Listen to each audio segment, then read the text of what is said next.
Assalamualaikum warahmatullahi wabarakatuh. Perkenalkan, nama saya Dwi Elsa Savana dengan NIM 242102040002 dari Prodi Hukum Pidana Islam dari kelas Hukum Pidana Islam 1. Di video kali ini saya akan membahas fenomena yang sering kita dengar di era digital, yaitu no viral no justice. Apa fenomenanya? Fenomena no viral no justice muncul ketika masyarakat merasa bahwa suatu kasus hukum baru mendapatkan perhatian serius dari aparat penegak hukum setelah kasus tersebut viral di media sosial. Berbagai kasus penganiayaan, korupsi, pelecehan, hingga sengketa masyarakat seringkali memperoleh percepatan penanganan setelah mendapatkan sorotan publik yang luas melalui platform seperti Instagram, TikTok, X, maupun Facebook. Apa aturan hukumnya? Secara normatif, Indonesia merupakan negara hukum yang sebagaimana ditegaskan dalam pasal 1 ayat 3 Undang-Undang Dasar 1945. Selain itu, pasal 27 ayat 1 Undang-Undang Dasar 1945 menyatakan bahwa setiap warga negara memiliki kedudukan yang sama di hadapan hukum atau equality before the law. Prinsip tersebut mengandung makna bahwa setiap perkara harus diproses berdasarkan aturan hukum yang berlaku tanpa membedakan status sosial, popularitas, maupun tingkat viralitas suatu kasus. Dengan demikian, secara hukum tidak ada ketentuan yang mensyaratkan suatu perkara harus viral terlebih dahulu agar dapat diproses oleh aparat penegak hukum. Namun, dalam praktiknya sering muncul persepsi publik bahwa respon aparat lebih cepat ketika kasus mendapatkan.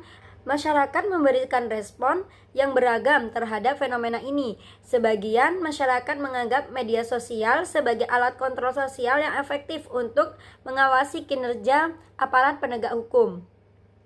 Mereka melihat viralitas sebagai sarana untuk memperjuangkan keadilan ketika jalur formal dianggap lambat atau tidak responsif. Ada pula yang mengkhawatirkan bahwa fenomena ini dapat menimbulkan trial by sosial media, yaitu penghakiman oleh publik sebelum adanya putusan pengadilan yang berkekuatan hukum tetap. Akibatnya, asas praduga tak bersalah berpotensi terabaikan dan proses hukum menjadi dipengaruhi oleh opini publik. Mengapa fenomena ini terjadi?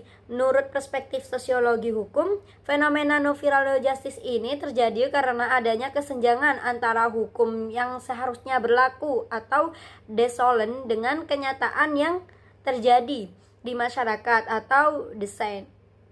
Faktor utama yang menyebabkan fenomena ini adalah menurunnya tingkat kepercayaan masyarakat terhadap lembaga penegak hukum.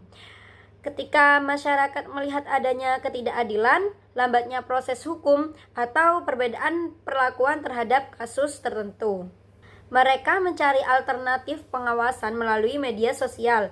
Selain itu, media sosial telah berkembang menjadi ruang publik digital yang memungkinkan masyarakat menyampaikan aspirasi, kritik, dan tekanan sosial secara cepat dan masif. Dalam konteks ini, viral berfungsi sebagai bentuk kontrol sosial terhadap aparat penegak hukum. Namun, jika terlalu bergantung pada viralitas, maka prinsip keadilan dan kesetaraan di depan hukum dapat terancam karena kasus yang tidak viral berpotensi kurang mendapatkan perhatian yang bermanfaat. Menurut saya, media sosial memang dapat menjadi alat kontrol sosial yang bermanfaat untuk mendorong transparansi dan akuntabilitas penegak hukum. Namun, keadilan seharusnya tidak bergantung pada jumlah like, share, atau viewers. Solusi yang dapat dilakukan yaitu meningkatkan profesionalitas aparat penegak hukum, mempercepat pelayanan pengaduan masyarakat, memperkuat pengawasan internal dan eksternal, serta membangun transparansi dalam setiap proses penegakan perkara. Selain itu, masyarakat juga perlu menggunakan media sosial secara bijak dan tidak melakukan penghakiman sebelum adanya putusan hukum yang sah. Dengan demikian, keadilan dapat diwujudkan melalui sistem hukum yang bekerja secara adil dan profesional, bukan karena suatu kasus menjadi viral terlebih dahulu. Sekian pembahasan dari saya mengenai fenomena no viral no justice dalam penegakan hukum. Mohon maaf apabila ada salah kata, dan terima kasih telah menonton video saya. Wassalamualaikum warahmatullahi wabarakatuh.